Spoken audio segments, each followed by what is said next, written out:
This is a wonderful moment for me. It's a great pleasure to be here, of course, and certainly a great honor and privilege to release the book of who I consider my real mentor in films, Mr. Satyajit.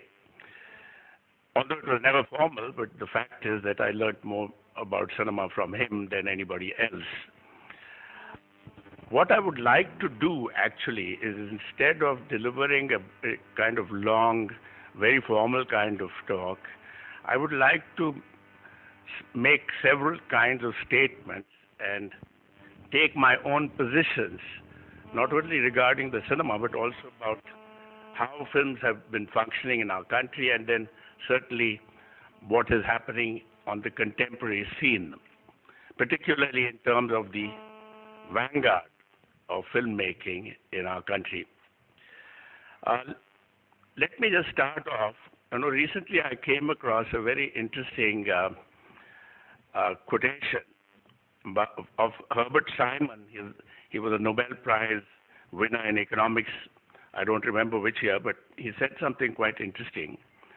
He said, in recorded history, there have been perhaps 3 pulses of change powerful enough to alter men in basic ways.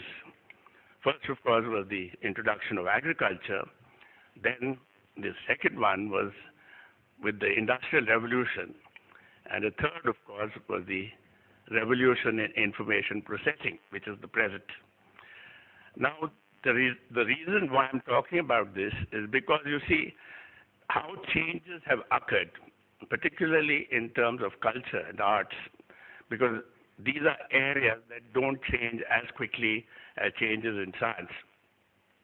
Now, as far as India is concerned, if I were to look at the effects of the Industrial Revolution, they started really in the early 19th century, when you suddenly had certain kinds of ideas that had come out of the Industrial Revolution, ideas of the Enlightenment project, because the Enlightenment project, really people, thinkers like Rousseau, Voltaire, and so on, had come up with certain kinds of ideas, and then you had the idea of equality, fraternity, these kind of ideas that emerged, and also human rights was the other one that emerged, which really changed the Western world in a very dramatic sort of way, because it caused 2 revolutions to take place in the late 18th century in Europe and America. And also in the 19th century itself, you had in Europe some immense, very large ideas that emerged. Marxism, for instance, Nietzsche's work, and then, of course, you had even fascism in some ways emerged around that time in terms of people's thinking about changing society in many, almost radical ways. Now, all this kind of thinking, to some extent, was always also seeping into the colonies of Western nations, and India too. This happened in India.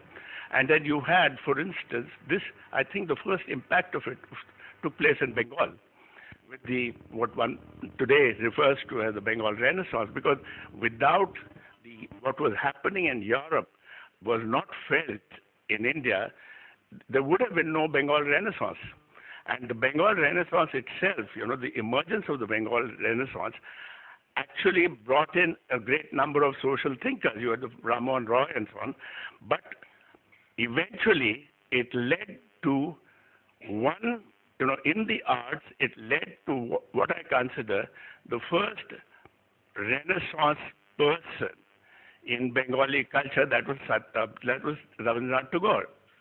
Now, Rabindranath Tagore, who was born in the 19th century, latter part of the 19th century, it's his 150th birth anniversary year this year, he was the first one, who was the first Renaissance man, and for me, the last of that lot actually is Satyajit Ray, because there is a kind of movement which culminates with a person like Ray, and also it marks another beginning, because like with Tagore in terms of the arts was the very first modernist in India, Because, between the tradition and the modern, the beginnings of modernity started with Tagore.